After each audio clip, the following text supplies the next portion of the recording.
Hi കൂട്ടുകാരെ, ഞാനൊരു നെയ്യ് ഉണ്ടാക്കാൻ വേണ്ടിയിട്ടാണ് പോണത്. അത് പാലിൻ്റെ പാട. ഇതൊരു മാസത്തതാണ്. എടുത്ത് ഫ്രീസറിൽ വെച്ചിരുന്നാണ്. ഒരേ എടുത്ത് അടിക്കാൻ വേണ്ടിയിട്ട് പോണു. പാല് കാച്ചി വെച്ചിട്ട് ഒന്ന് മൂടി വെച്ചാൽ മതി. അപ്പോൾ അതിൻ്റെ മുകളിൽ വരുന്ന പാട എടുത്തിട്ട് ഒരു മാസം കഴിഞ്ഞതുപോലെ അടിച്ചാൽ മതി. അതിൽ 2-3 ഒരു അര ഗ്ലാസ് വെള്ളം ഒഴിച്ചിട്ടുണ്ട്.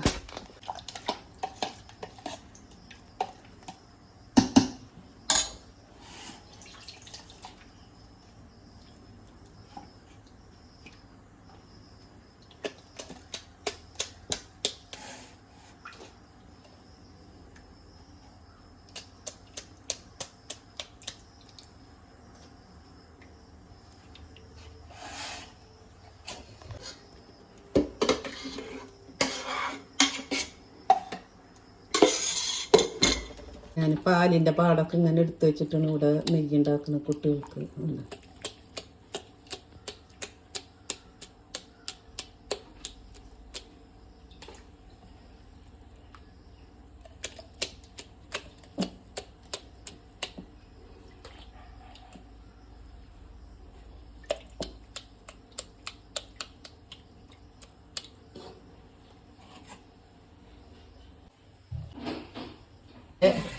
ഐസ്ക്രീമിൻ്റെ ഒരു പാത്രം ഉണ്ടായിരുന്നു ഈ പാൽപ്പാട.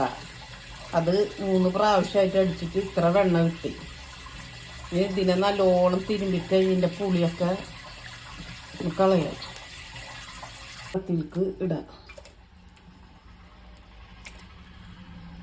ഇതിൻ്റെ പാൽ കളർ മാറുന്നത് വരെ നമ്മൾ നെയ്യ് ഇതിലിട്ടിട്ട് ഇതാക്കണം. കഴുകി അതിൻ്റെ പാലിൻ്റെ കളറുള്ളതും മുഴുവൻ മാറ്റിയിട്ട് വേണം നെയ്യെടുക്കാൻ.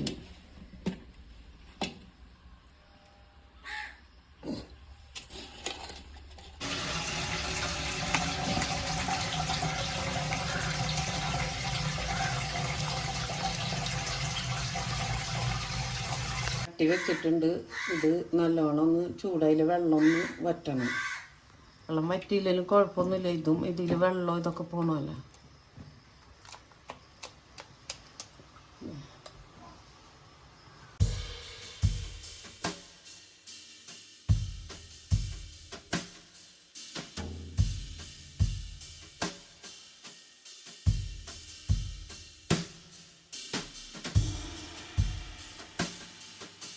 പണ്ടുള്ള ആൾക്കാരൊക്കെ നെയ്യ് മൂക്കാൻ വേണ്ടിയിട്ട് വെള്ളത്തിലിട്ടിട്ട് 2 ദിവസം വെക്കും. വെള്ളം മാറ്റി മാറ്റി കൊടുക്കും.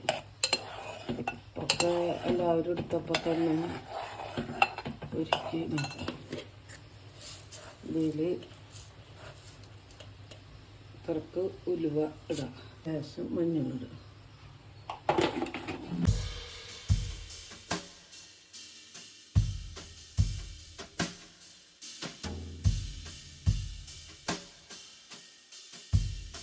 നെയ്യ് ഇതുപോലെ ആയി വരുന്നുണ്ട് കേട്ടോ.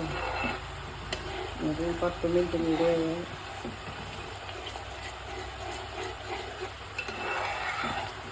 എല്ലാവരും പാല് കാച്ചി വെച്ചിട്ട് അതിൻ്റെ പാട ഇപ്പം ഞങ്ങൾ പാല് കാച്ചി വെച്ചിരിക്കുന്നതാണ്. ഇതിൽ നിന്നുള്ള പാടകൾ എടുത്തിട്ട് ഞങ്ങൾ ഒരു മാസത്തോളം വെക്കുക. നല്ല കട്ടിയുള്ളൊരു പാട അങ്ങോട്ട് കിട്ടും. വെള്ളമൊക്കെ പൊട്ടി നെയ്യായി. തീ ഓഫ് ചെയ്ത്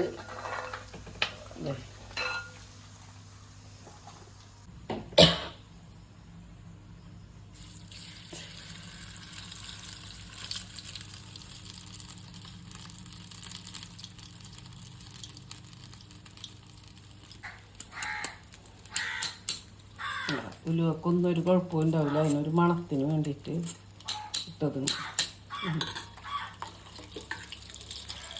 ഇത്ര നെയ്യ് കിട്ടി. നിങ്ങൾ എല്ലാവരും ഇതുപോലെ ചെയ്ത് നോക്കുക. ഇഷ്ടപ്പെട്ടെങ്കിൽ സബ്സ്ക്രൈബ് ചെയ്യുക, ബെല്ലൈക്കൻ അമർത്തട്ടെ. അതെ,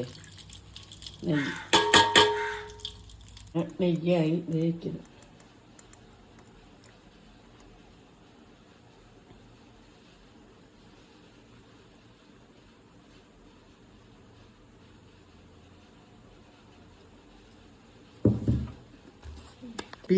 നെയ്യ് കിട്ടി. ഇത് ചപ്പാത്തിക്ക്, ദോശക്ക് കുട്ടികൾക്ക് കൊടുക്കുക. ഇതൊക്കെ നല്ലതാണ്. നിങ്ങൾ ഇതുപോലെ പാൽപ്പാട എടുത്ത് കഴിഞ്ഞിട്ട് നെയ്യ് ഉണ്ടാക്കണം കേട്ടാ. കുട്ടികൾക്കൊക്കെ കൊടുക്കാൻ നമുക്ക് ഉപയോഗിക്കാം. ഇപ്പം ഉണ്ടാ അത്ര നെയ്യ് ഒരുക്കിയിട്ട് ഇത്രയും നെയ്യ് കിട്ടി. ഇതാക്കിയ നെയ്യിന് നോക്കി അറച്ചുണ്ടായി വേറൊരു കുപ്പിയിലും ഉണ്ടായിരുന്നു. അപ്പോൾ അതിൽ വാക്കിനത്